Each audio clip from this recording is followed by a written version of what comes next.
Hey everyone, this is Zach. Welcome back to our Beholder Mecha episode. Like I said at the beginning of last episode, if you did watch or listen to last episode, we split this episode into two parts because of how long it was running. We definitely took a deep dive into the Beholders of D&D. So this is part 2. This is the part where we go over the stat block and we talk about how we would use them in our own games, and to talk a little bit on how you can make these creatures your own. So, yeah.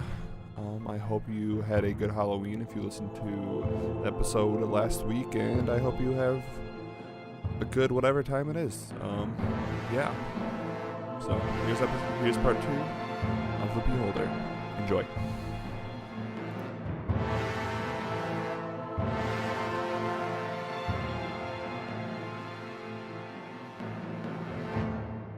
All right, so that was the history of the Beholder through original Dungeons & Dragons and 5th edition. So let's talk about their stat blocks in 5th edition. What can these things do?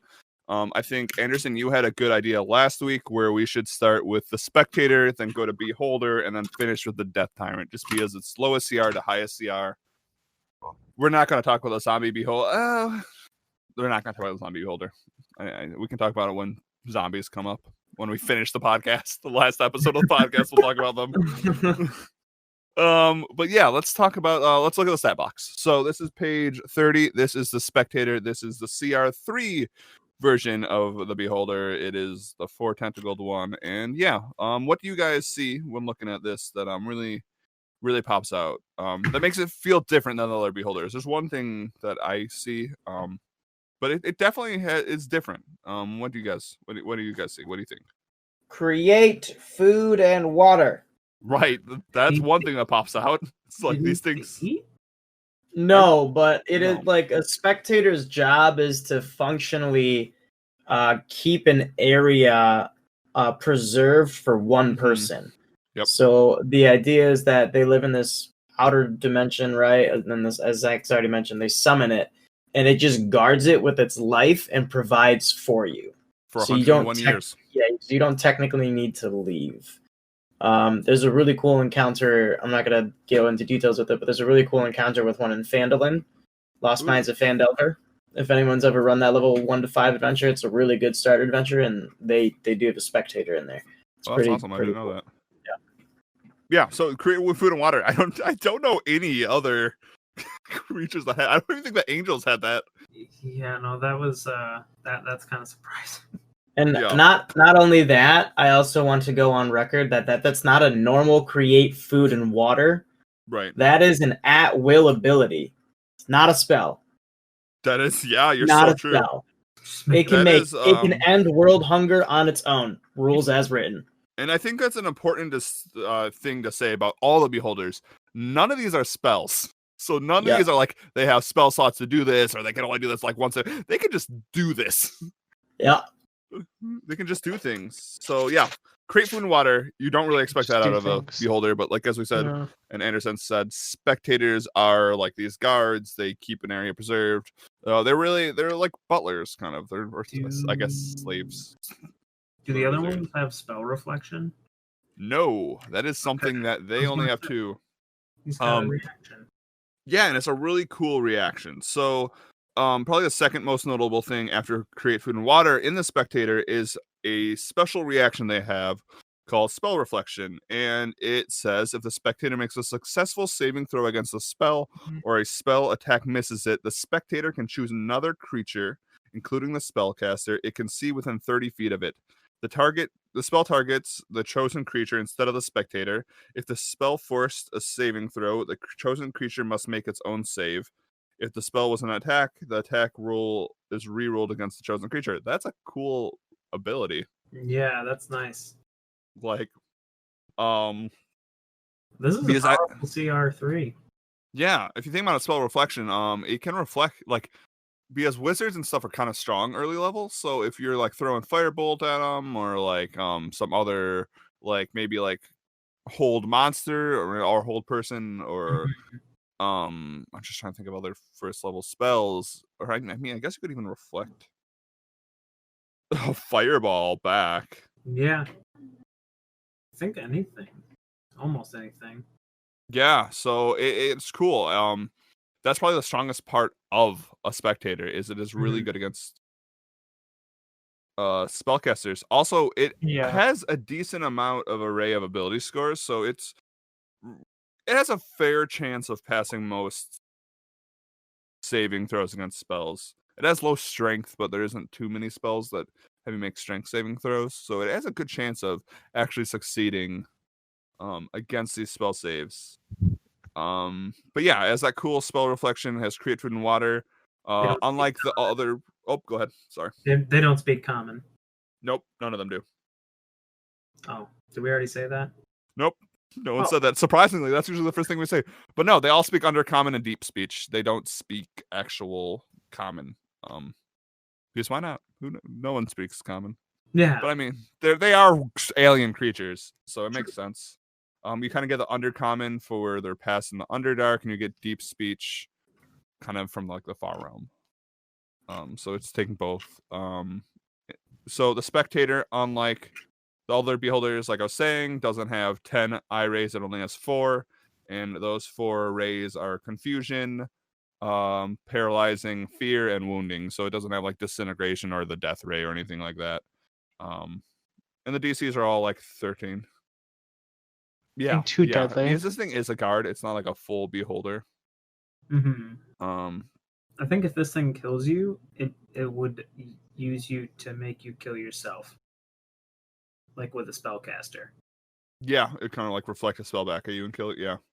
Definitely see that. Yeah. I mean, we're not to the fighting part yet, but I think that's where my mind's going with this For one. sure.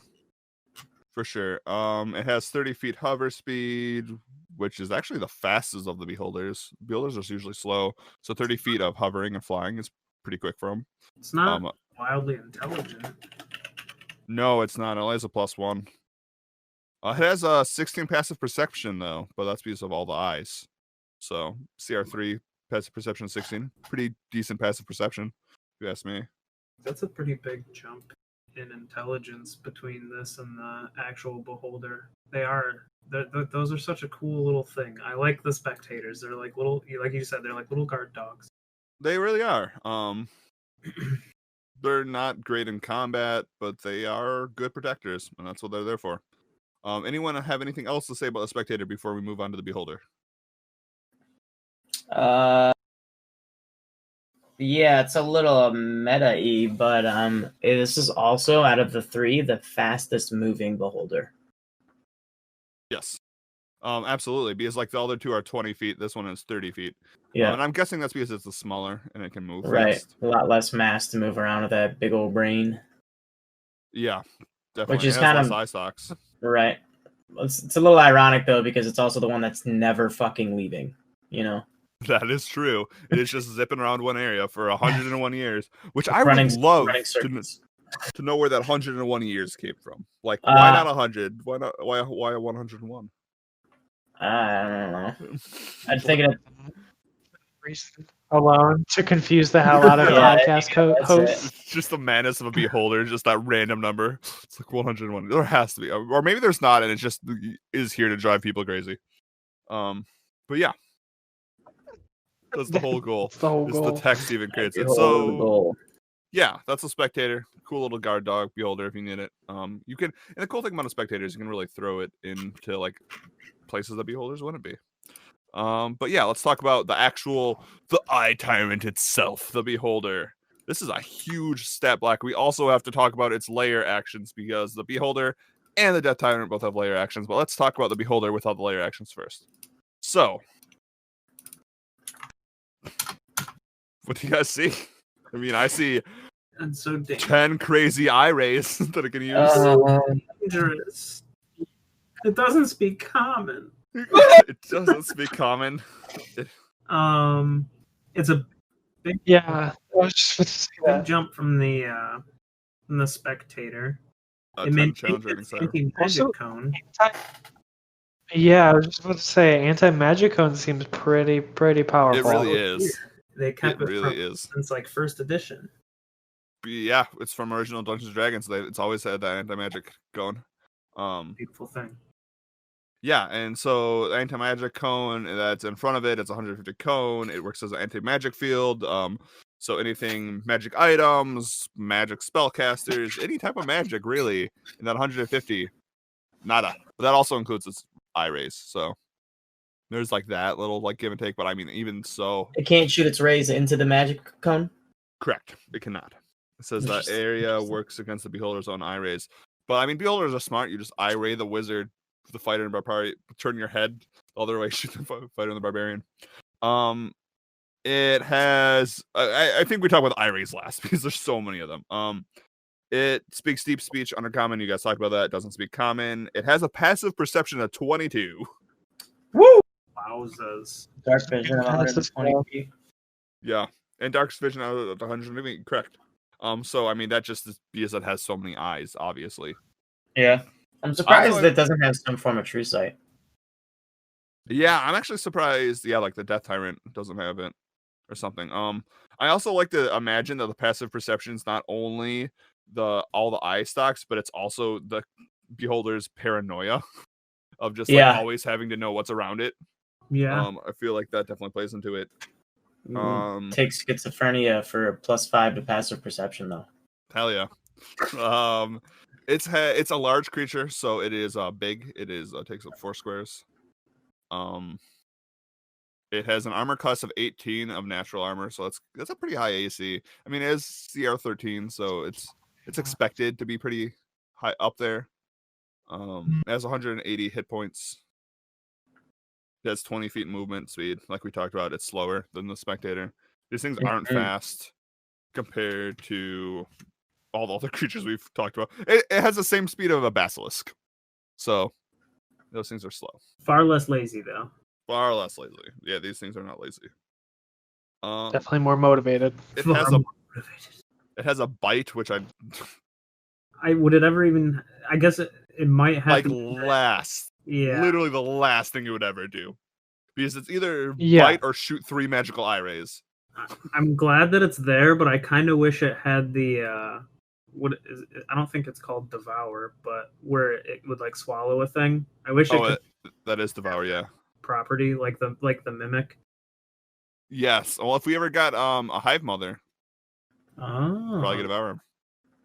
But yeah. So let's talk about the thing that makes a beholder of the beholder, the thing that people tell stories of their party encountering it, why, what happened, and what really makes these things killers and TPK masters, and that is their eye rays. So their eye ray action says the beholder shoots 3 of the following magical eyes at random. So 1 action, 3 rays. Yikes. Yeah. That also. So I think it's easy to say the beholder is so strong because of its action economy. So 1 action, 3 rays. It also has legendary actions, which you can take at the end of other people's turns if you don't know what legendary actions are. And you can cast 3 more random eye rays. So that means you are doing 6 eye rays a round. That is a lot of action economy. Yeah. That's bonkers. Yeah. So usually the party has the advantage on action economy. Beholders kind of can match that. So let's talk about the race. So we have our charm ray, so that charms the creature. We have a paralyzing ray. You can be paralyzed for a minute. You repeat saving throws at the end of your turn. A fear ray, you can be frightened for a minute. You have a slowing ray, which is one of the more interesting ones. It says the target's speed is halved for 1 minute. In addition, the creature can't take reactions, and it can take either an action or a bonus action, not both. You also make that saving throw at the end of its turn. I think that can be depending on what class gets hit by that, it could really, really like nerf your character. And then after that, you get the, how do you even say that? Innervation ray? Innervation, yeah. Which is just 8d8 necrotic damage or half on success. You have a telekinetic ray that is a strength saving throw, or you can get thrown or pushed against a wall, or like just incapacitated by the beholder. You're psychically taken by it. It also can grab items weighing up to 300 pounds or less. So it can steal stuff from you because it says the beholder can also exert fine control on objects with this ray, such as manipulating simple tools or opening a door or a container. So, So if you have an artifact that he wants, get swooping. and he rolls that, it's yours. A pesky rogue with a bow. Yep, it could just be like yoink. Absolutely. That's cool. Yeah. It could also, if you wanted to, the beholder really wanted to be a dick, it could grab someone's unconscious body and move it so the party couldn't get it. Oh man. Yeah. These things are evil, so they would. It's like, oh, you're trying to heal your teammate? Nah. Not.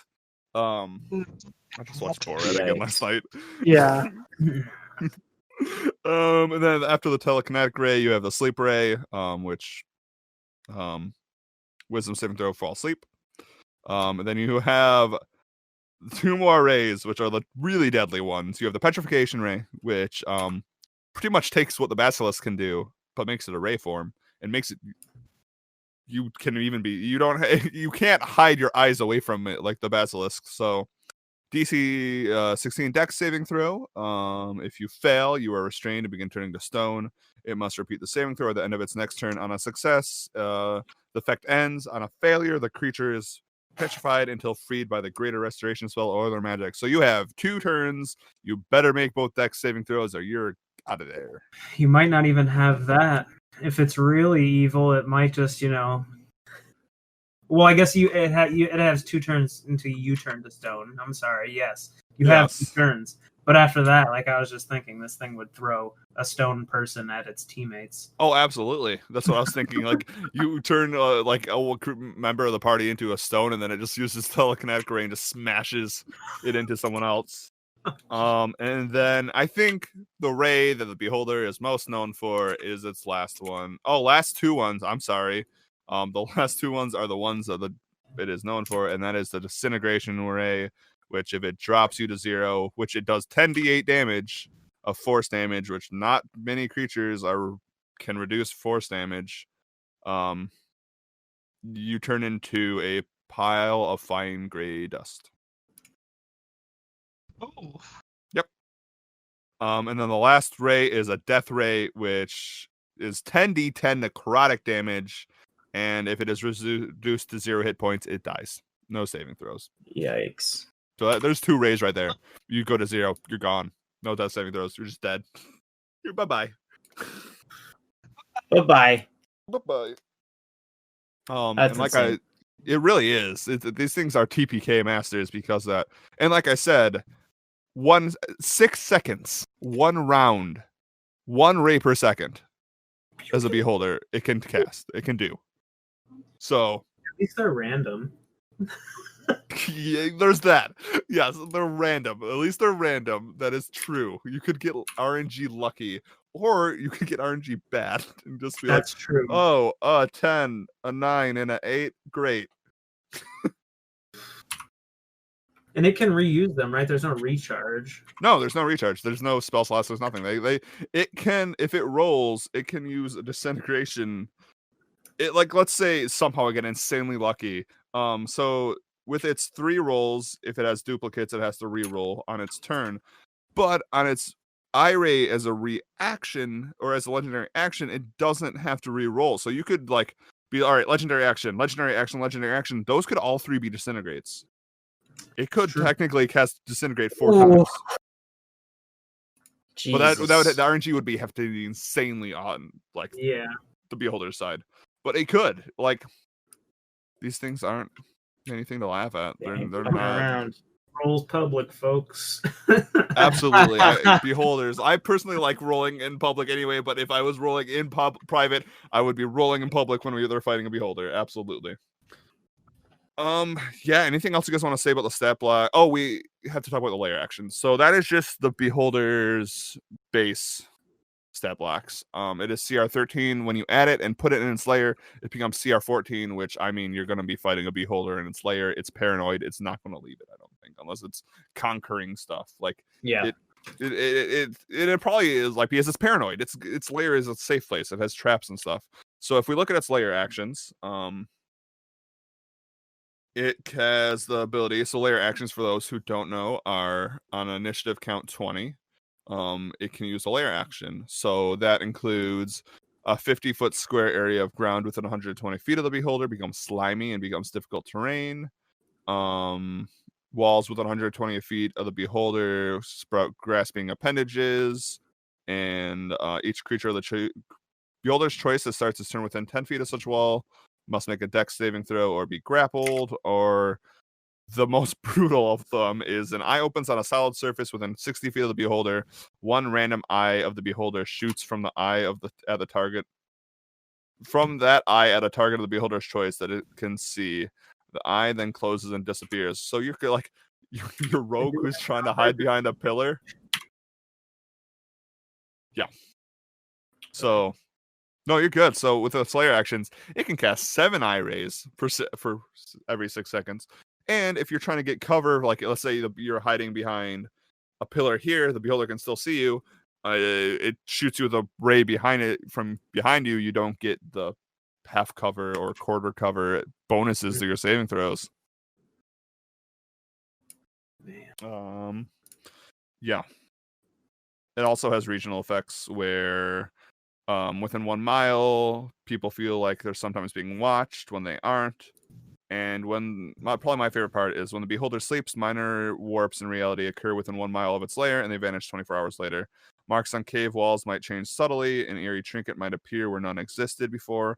Harmless slime might coat a statue, and so on. So that's kind of going back to their dreaming and the reality bending that they can do. Yeah. Anyone have anything to say about the layer actions or regional effects of this? The beholder can't monster. repeat an effect until they have all been used, and it can't use the same effect 2 rounds in a row. Yes. So if you that is fight good to know. it for more than 3 rounds, you could have to deal with those things again. Absolutely. That is something good. That is good to know, though. So it's not going to be eye ring every layer action. It has to use all 3 of them, and then it can. But that's a beholder fight is either going to end really quick or go on a bit. I feel like they have a decent amount of health, 180. Yeah. So, yeah. So let us move on to the spookiest of the beholders we have, the CR14 monster that is the Death Tyrant. Something I want to note. Favorite of the 3. Absolutely, it's the coolest. So I want to note something between the Beholder and the Death Tyrant. There's a lot of stuff that is like slightly modified a little bit better on the Death Tyrant. Like the AC of a Beholder is 18, Death Tyrant is 19. Hit points of a Beholder is 180. Hit points of a Death Tyrant is 187. And it's funny, like, because it's such a subtle difference, but if you look at the formulas for their health, they're wildly different. Absolutely, right? yeah. So the Beholder is 19 D10 plus 76. It's a very balanced range, right? You're going to just get like, between that like 140 to 240 range. A Death Tyrant is 25 D10 plus 50. So it's losing a flat 26, but it's increasing its maximum threshold by fucking, how much is that? 60 more points.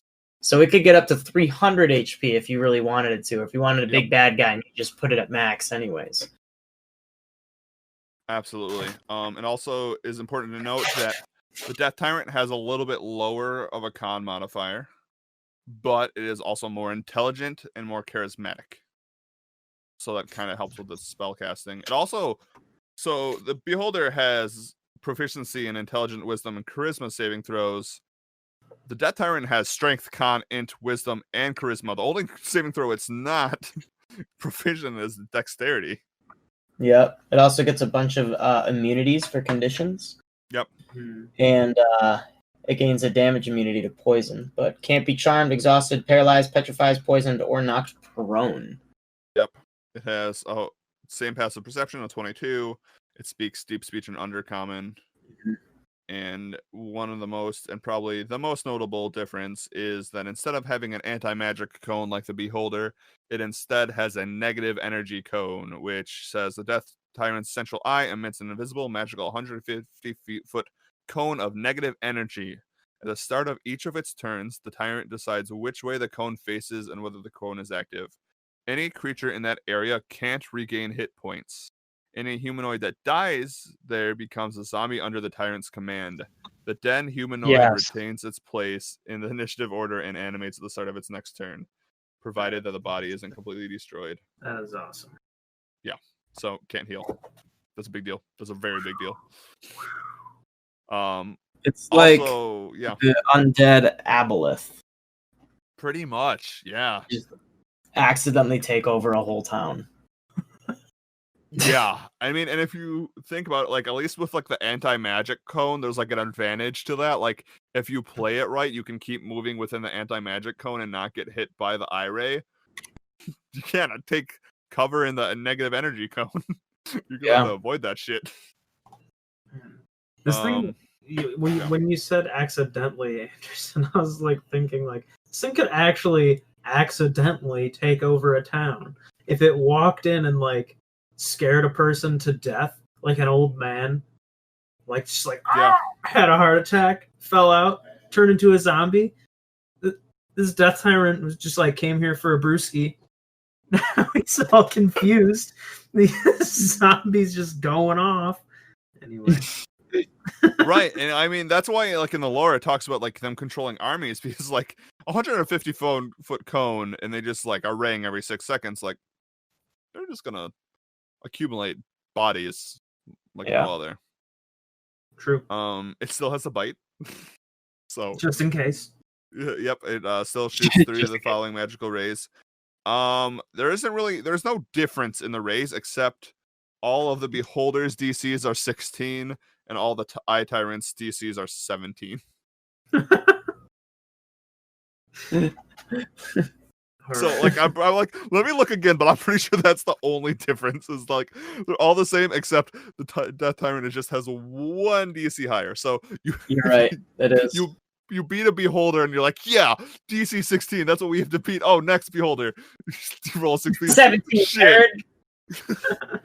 And then like the beholder, we have its layer actions, and I should say, that tyrant can also do 6 eye rays a round. So since it has the same legendary action, it's still just gonna shoot 3 at random. What I think is missing from the death tyrant, I really think they should have done more with it, honestly, in my opinion. But they should have given it a higher passive perception, because it's not restricted to where its eyes are looking. It has 10 floating eyes that have omnidirectional sight. Good call. Right? Yeah. Should have been higher passive perception. Just my opinion, right? Just throwing out my thoughts on this. It should have some form of like true sight with that same concept. And I really think that some of these eye rays could be more themed after its main eye. Like the undead more. Yeah. Yeah. I was just thinking this is something super small, but I think it should have a damage immunity to necrotic. Yeah, I would say so too. Or at least a resistance. Yeah, because right now it can take, which doesn't really make sense. But I agree with that. Like maybe the telekinetic ray gets turned into maybe like a raised dead ray or something more like undead or necromantic or something like that, or more necrotic damage to its rays. Yeah. But I agree. I think they could have done that a little bit more, especially seeing after the 2nd edition beholders and the amount we got, like they really changed those up. Like some had lobster claws, some were trees. Like I feel like they could have really done that, except yeah, I agree. But let's look at the layer actions on this death tyrant. So flavorful. Yeah. I'm pretty sure they are, yeah. So they are okay, so the first layer action is actually different. So beholders, they make it difficult terrain. Death tyrants it says an area that is a 50-foot cube within 120 feet of the tyrant is filled with spectral eyes and tentacles, kind of like what is that one warlock spell? The horror, the Hunger of Hadar. Yeah. Kind of reminds me of that. To creatures other than the death tyrant, the area is lightly obscured and difficult terrain. Okay, so it just adds lightly obscured. Never mind. The wall sprout appendages that the beholder can do, the death tyrant can do, except they're like spectral appendages, and even if you're in the ethereal plane, you can get yoinked by them. And the DC is 1 higher. 2 higher, actually. And then the last one is the spectral eye. So it's just flavored instead of an eye opens up on a solid surface. It's just an eye appears. So it's pretty much just reflavored. It's regional effects. The second one is a little different. So it still has the 1 mile. People feel like they're being watched. And it says when a creature hostile to the tyrant and aware of its existence finishes a long rest within 1 mile, roll a d20 for that creature. On a roll of 10 or lower, that creature is subjected to. Wait, I did not read this before we recorded. That's actually nuts. So when a creature hostile to the tyrant and aware of its existence finishes a long rest within 1 mile of the tyrant's lair, roll a d20 for that creature. On a roll of 10 or lower, the creature is subjected to 1 random eye ray. The tyrant. Don't come in here, motherfucker. Pretty much. Stay back. Yeah, I guess I didn't read that before we recorded, but that's great. That's kind of nuts. It's Because, a bug like, zapper. if we're talking about it taking over a town, if like the townspeople know a beholder's underneath it, they're aware of it, and they're probably in a mile of it. So like, Stay back. you just see people waking That's up and great. just some of them getting zapped, some of them not. That's cool. That's a cool regional effect. I didn't know that. Yeah, definitely gives like weird vibes if you enter a city that is in Yes. control of a beholder. Some Yes, weird stories. absolutely. I guess it also, because it is undead, it doesn't require air, food, drink, or sleep. So other beholders do require that stuff. So they don't sleep. Or need food or drink. So these things are always paranoid, always up, always looking, always lurking. They're cool. They are Yeah, spicy boys. they are spicy boys. You got that right. Anyone have anything else to say about these stat blocks? Anything they think is awesome about them? Something that they might make them weak that you might exploit? Ooh. Charmed. Not Oh, tyrants. Not the death But tyrant. beholders can. That is a good Yeah, point. that's. Beholders can. I think all of the immunities for the death tyrant really shines the light what kind of exploits you can do on a beholder. Mhm. It really I agree. is anything. You can stun it, you can charm it, you can petrify Paralyze it. If it. you have something, you can do it. But a death Yeah. tyrant, Yeah, this thing was a little. I can't see anything that I would exploit. It is considered an undead, so like if you just come up behind, there's no anti-magic cone, so a paladin could just run right up. But Could you turn undead? it's a little too high CR for that to have an effect. True. Can it still? Wow, let me see something with higher clerics, but I think you're right.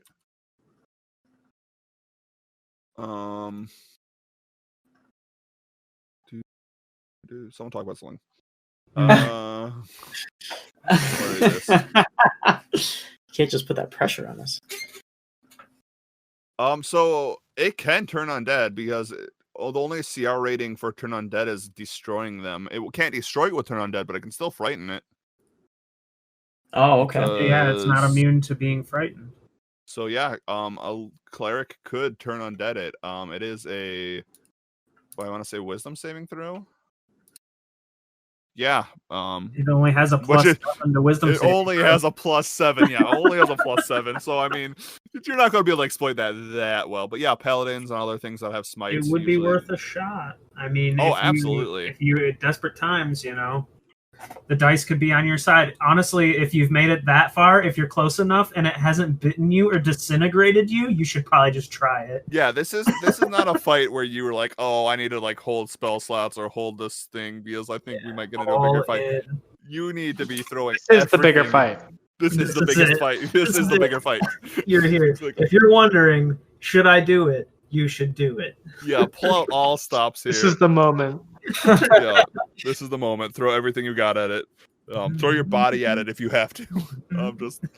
Just beat it up. But that's another thing. Your friend's dead body at it. I don't Exactly. do whatever you need. I Yeah. guess Turn there's yourself something. up for It extra is effect. slow, but we didn't talk about it. This thing can fly and float, so it could just like Yeah, fly it's 40 years up very, his like very laser slow. beam. Man. So hopefully you can get up there. Yeah, cool. So lots of stat blocks. These things are killers. I mean, I think they're how they're spoken about around game tables and in game shops and on forums and stuff about being these TPK monsters and these monsters. I mean, their stat blocks shows us why. There's not like these things aren't underwhelming. I don't think they're overwhelming. I think they're exactly what they should be. Yes. I don't think they should change. I don't think they should be like 4th edition where they literally can make an eye ray if you get in 25 feet of them, though. That's nuts. Oh my gosh, no. Because you could picture like the already 6 it can make, technically 7, and then you get close. You have 5 members. It could be making up to like 12 eye rays. I can hear the cleric now. Perhaps I could charge in and frighten it. It gets a little bit closer to Yeah, disintegrated. disintegrated.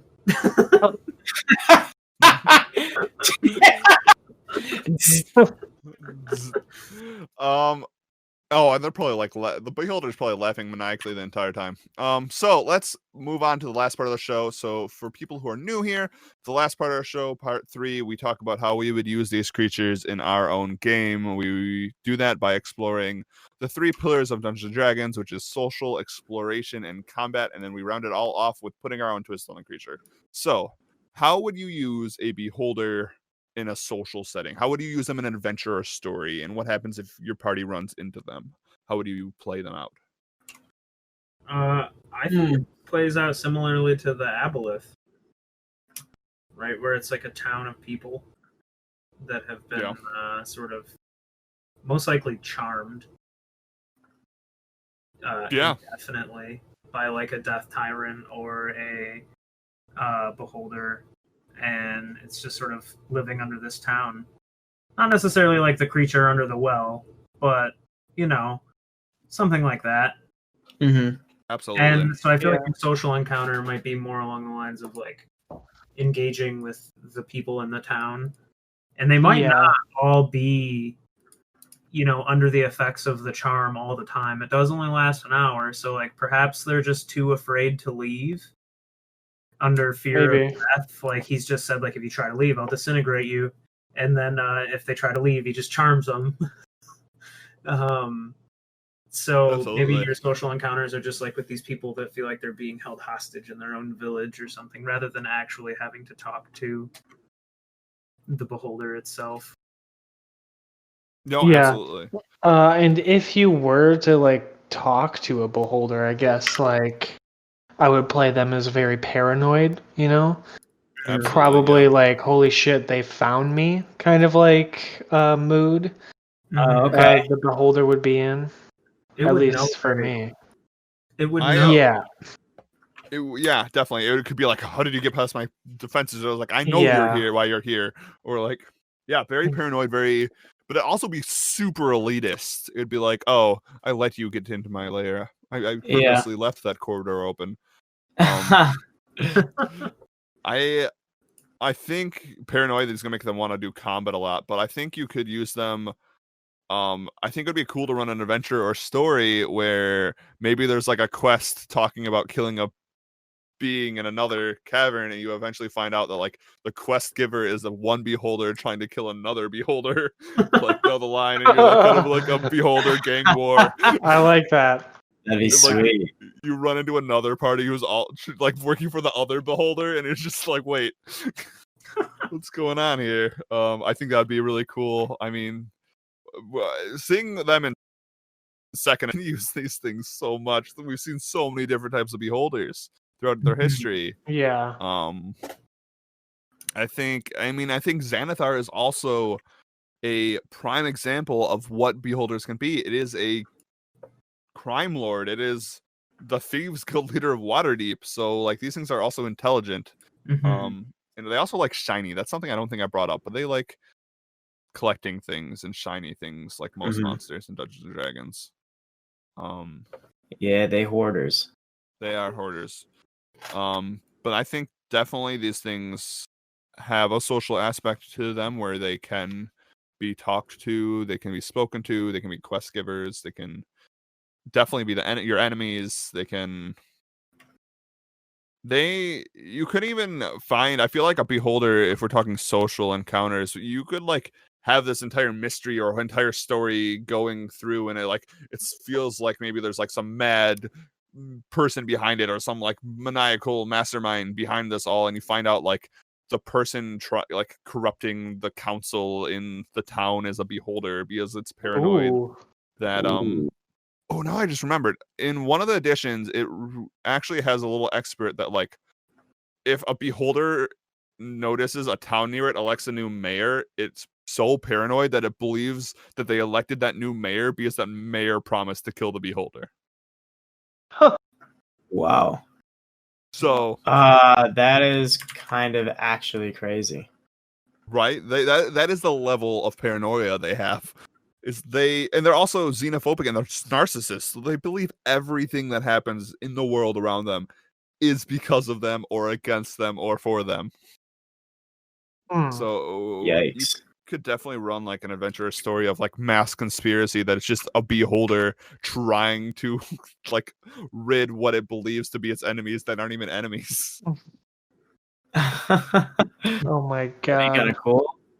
Yeah. I really like the idea of them being super paranoid. I think it's a fun flavor aspect, right? Because they look so monstrous, and they are, but it's also like you would think them to be like evil to the core and like out for domination and things like that. But it's like no, it's not like they're not objectively trying to end the world. Right. It's not like they're going out and like slaying people because they're just inherently evil. They're most likely hiding and plotting on what to do if that were to happen. They're not actually going Mhm. So they're like Batman in a way that they have a contingency plan for everything. Yeah, I'm gonna disagree with you there. Well, I guess the contingency plan, yeah, but relating them to Batman seems a little far fetched. I'm just thinking of that one film and storyline where Batman is like so paranoid that he has a way to take out everyone in the Justice League. Justice League Doom TM. Yes. But yeah, I think these are things can be used socially. I think they would be really fun to run socially too. I don't think I've ever explored really the social aspect, but I mean, they're just They could paranoid be and kind of crazy. trolly. I think, like, yes, Yes. they're paranoid, but I think that they could be like paranoid to the point where they use that as a deflection device. Like maybe you never even find the beholder. Maybe it's just hiding and paranoid and scared, so it just continues to manipulate crazier things, and maybe you just never even see him, and he just gets away because he doesn't want to be social. He's paranoid. Yeah, I mean, going back to the conspiracy idea, like you could. The beholder is probably like the shadowy figure. Like there's probably like a person who like the beholder probably has charmed someone or convinced someone to like go do all their work for them, but like behind it all is just the beholder trying to do other things. I also think you can really play with the idea that like the party might just not even understand what the hell the beholder is talking about. The beholder could like just be like rambling on about like the party came from some distant land working for someone and like name drop 5 other things. The party is like, we just like walked into this cave. And he's just like, oh fuck. No. Expected this. He's like, the plot 32B when a party just accidentally walks into the cavern. I know how to do there. He pulls a lever, just the floor drops out. Oh my god.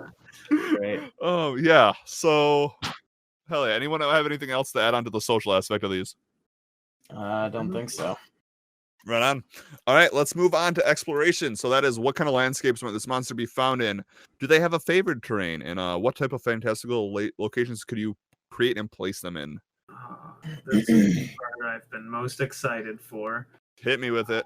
I'll do 2 things. First of all, I'll go with like the reasonable thing, right? I think like deep down in the caves, the Underdark, they're doing their thing. They're manipulating like a series of underground creatures that go and do their bidding and things of that nature. So you gotta go down into the sticky, slimy underground and seek out this disgusting beholder that's doing things. Of course, I always go to the mountains, but now to go to the more fantastical. I see a party exploring through a volcano. Yes.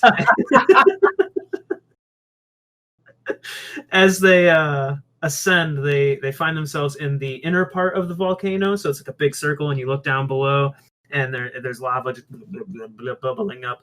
but it's like an inner staircase. So they're like ascending the inner rim of this volcano, and from the lava, of course, in this iteration, the beholder is fire resistant, fireproof. It just comes out of the lava and it just ascends, and it begins combat with the party, where it just spins in circles, slinging lava, using its eye rays. Disco Inferno. I love that. That's amazing. I absolutely love that. Disco, bro. God damn it.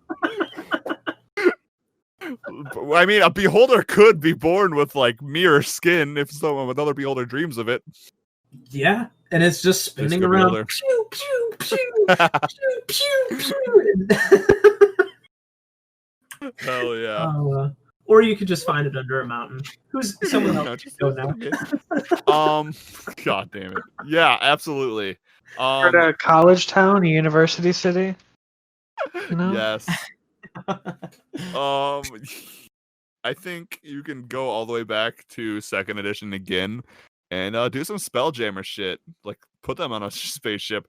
Maybe the party finds a ship that's a spaceship and they're just like, why is there a boat in the middle of the desert? But it's actually a spaceship, a Spelljammer, if you will. And maybe a mother hive is there, hive mother is there. But yeah, the beholders can pretty much be found anywhere. They can dig out caves with their eye ray. You can put them in other planes. You can put them. I really like the Spelljammer idea, and I also really like the Waterdeep Xanathar too. That like they're in public settings and stuff. There's also the city from iTyrant, maybe exploring an old city of beholders that had a civil war, and you could explore that. That would be super cool. Do they have a favorite train? I don't believe so. I think it's specific to each beholder because each beholder is so unique. Their skin and their different like anatomy and stuff could really you could really put a beholder. You could even have a furry beholder in like the Arctic. Like because if it dreams of a hairy like yeti like beholder, that'd be a thing. So you can really fit a beholder to any location. If you can dream it, you can do it. If a beholder can dream it, you can do it. Absolutely. Yeah, does anyone have any other type of like landscapes or anything that they'd like to see a beholder on or beholder from or anything like that? I don't think there's a landscape that I wouldn't want to try to put a beholder in. Right? Right. Like I feel like as I'm like looking at my game map or I'm planning all my series of adventures for my party, like I just want to think of cool places to put this creature where it could do cool things, and you know, they just seem like a fun thing to plug in places and have a lot of power and control, and it's kind of the moneymaker, you know. Yeah, absolutely. Yeah, I agree. It can be found in new places. It can be found in ancient places. It could just spawn out of nowhere. It can literally beholder literally could be dreamed and just one beholder could be dream of beholder, and the beholder could just like materialize in the middle of a town, and that could be an adventure. It's like, oh, a beholder literally just appeared out of reality, out of nowhere in the middle of our town. Help us. That could be the quest. You could really just put them anywhere. Deep sea adventures. You have the deep sea beholder. You have tree beholders. I love the tree beholder so much. Space beholders, mountain beholders, ice beholders, fire disco inferno. Fire disco inferno beholders. Really, it's pick your poison of type of beholder. Pirate beholders. I think that's actually the plushie that I poison saw. beholder like with a pirate head. Poison beholder. You could do like a Medusa beholder, where like if you did have like a Greek theme, like being like the ruins of like a Greek temple or something, and instead of a Medusa, it's just a beholder, and its eye stalks are just snakes with eyes in them. That would be cool. Yeah, you could have So really, I think what we're trying to say here is you can be put a beholder anywhere. Really solid plug and play. If you want an idea for a cool, fantastic location and you don't have a monster for it, beholder. You're playing off in a tavern in the first session. Beholder. Beholder. You know, beholder. You want a TPK at pretty much any point up until your players are like level 12. Beholder. Even level 12, they could be TPK'd from this. Yeah. Last but not, let's talk combat. So how would these things fight? What tactics will they use? Obviously, tactics-wise, we've talked about Paranoid. They have a plan for every single thing. I think plan 1 is don't fight. Yeah. Right? Like plan 1 is go on. I was just gonna say, if they have people under their control, throw them at them first. Otherwise, like, if your party seems quote unquote easily manipulatable, the beholder would know that, like, immediately. Right. Yeah. So would coerce them to go somewhere else, maybe. It'd have like a dossier on you. If it sees that this is an opportunity for diplomacy, it might just allow you in, depending on like the type of party that it is. But if they're like the aggressors and it's gonna fight, I think it throws meat shields at it first, and it's probably got like so many traps in its lair. Oh, so many traps, absolutely. So very many traps that have been set up by its like minions and other things that it's chosen to have work for it or whatever. It can manipulate every outcome. Yeah, its dreams manipulate reality. It could be accidentally creating traps, weak spots in the stone, and I didn't think about that. Stuff like that. Like, there might be places in this mountain that this thing dare not go, because every time it dreams of this one hallway, and it knows for a fact that you're going to walk down the hallway, so it just chills and waits. And if you make it through, laser beams. Yeah. And a more meta way of thinking too is these things hover. It probably has a shit ton of ground traps, like booby traps, tripwire. You will like pass you fall down. Maybe there's like, it could like be an entire. Imagine a beholder trying to set up like a tripwire trap. It can use telekinesis with like very fine maneuverability though. So I like to imagine it uses its eye stalks to try and like tie rope. It would look hilarious, but it'd get the job done.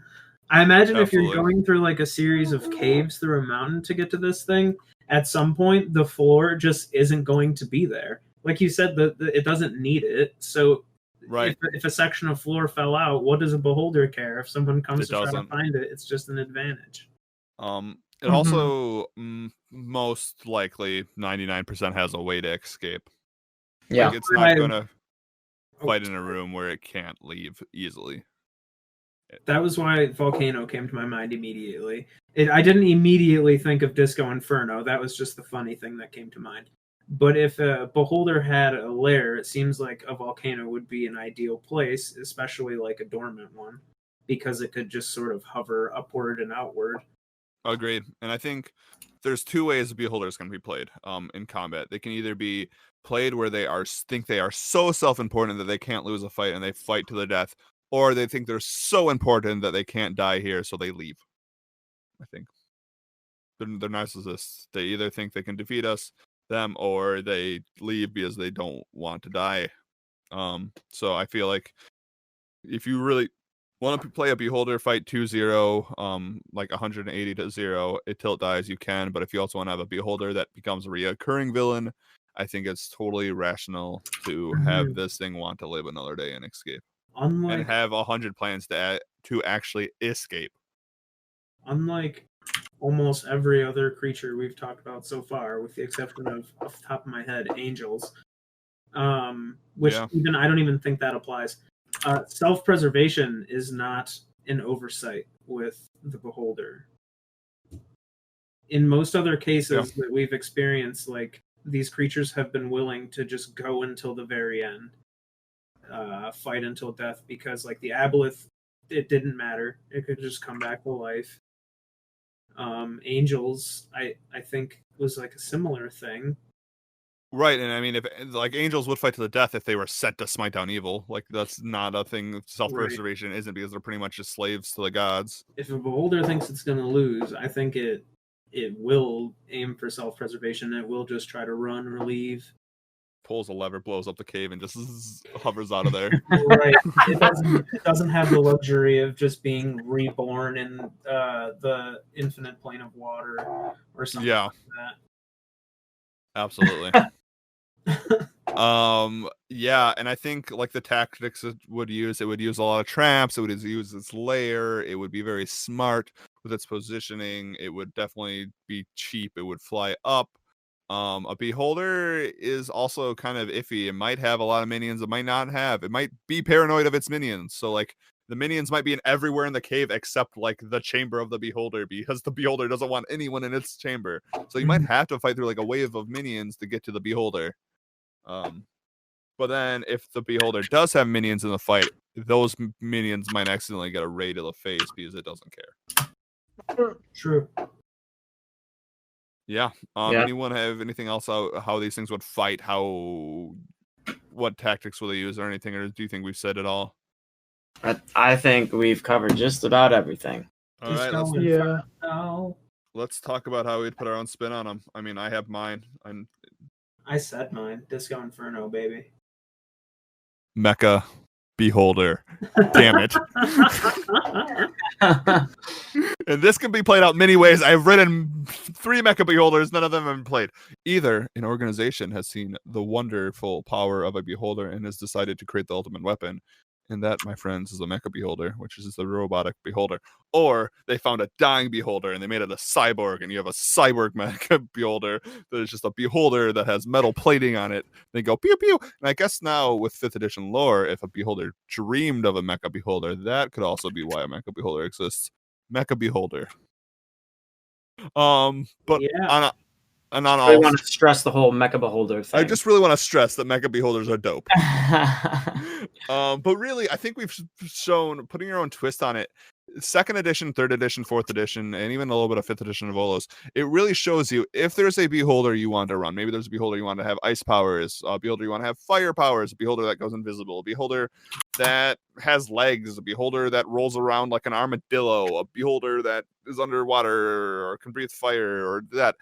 You can make it that. Beholders, I think, are, in lore-wise at least, the most adaptable creature that we have covered so far. They can really be flavored to how you want them. You can replace the different eye rays interchangeably with different other ones, and I don't think it will affect it too much. Like, you can take the petrification ray, maybe make it like a freeze ray and freeze them to death, or take a charm ray, make it a raised undead ray, make it a necromancer death tyrant. You can look at the older editions. You can bring back the ghost beholder if you want, a spooky beholder that refuses to die. You can bring back the tree beholders. I just honestly, if you have an idea for a beholder, the book and the lore and everything about it is pretty much giving you the ability to make it whatever the hell you want without stepping on the lore. And I think that is really cool, because I know sometimes when I'm creating monsters, I'm like, oh, I want to use it for this, but I like also, it feels weird if I take out like a large chunk of that creature's lore to use it, because I feel like, okay, this isn't like, it doesn't feel the same, because I know like the creature's lore and I want to run it like this, but like it doesn't fit with a beholder. The lore allows you to make any type of beholder you want, which is fantastic. Absolutely great. It is amazing. And I mean, I'm glad I didn't come into this episode and find out the beholder was like lackluster or not worthy of its attention. But I think this all its history we've done and all it talking about it. I think this beholder absolutely deserves all its recognition it gets. It deserves to be on the covers of all these monster manuals and other books. It deserves to be like the face of Dungeons and Dragons. Absolutely. End scene. And scene. But yeah, I unless anyone has anything else, yeah, I think that's our beholder episode. It's a long one. It's gonna be in 2 parts because damn, I've been talking for like 2.5 hours straight now, and my voice hurts. So days. Yes. You just DM'd last night. You've been a talking machine. I've been DMing. I'm streaming tomorrow. I'm not gonna talk from Saturday to Tuesday. I'll just grunt when I play D&D on Sunday. I'll just type what I do. But I've been talking a lot. I actually lost my voice Tuesday, so I'm glad I had it back for this episode. But yeah, so that was our Beholder episode. As always, thank you for listening. You guys all rule. I really hope that the information we were able to give you tonight and today, we're able to help you look at Beholders in a different way and really help you put them into your one shot, your campaign. And honestly, thank you for listening. We really made. And happy Halloween! Holy shit! Halloween. Yeah, happy Halloween! It is not Halloween right now, but it's going to be released on Halloween. Well, the first part is Spook City, and talking about holidays. Next week, we get to talk about the living Christmas trees of Dungeons and Dragons. Well, not next week, next episode, because this is going to be a two-parter. Next episode, we get to talk about the blights, the awakened plants and trees of Dungeons and Dragons. These guys are also cool. There's 3 of them. Nice. They have really cool art, and they're just living trees, which is cool. But yeah, let's plug some stuff. Let's get out of here, and let's go get ready to celebrate some Halloween. Shayne? You can catch me live at twitch.tv/bringtheshayne, a variety streamer. It's what I do. I'm on other forms of social media. Come hang out, have fun. Thanks for listening. You're all great. Also, he's constipated. What? You just sounded constipated. Never mind. Edit that out. That was weird. Anderson, hit us. You can find me playing D&D every Tuesday night at 7 p.m. Pacific time, 10 p.m. Eastern Standard Time, playing a Greek-themed setting.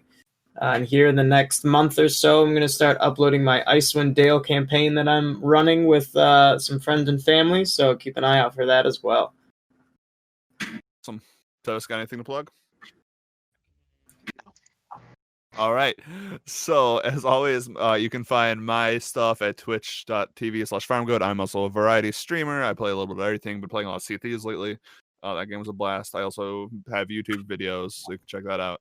Also FarmGoat. And then the social media stuff for all of us at Survival Check is Twitter is Survival Check, Instagram is Survival Check Show, and our YouTube is the DM Survival Guide, where you can find all these episodes under a folder called Survival Check. And that's it. Also SoundCloud Survival Check.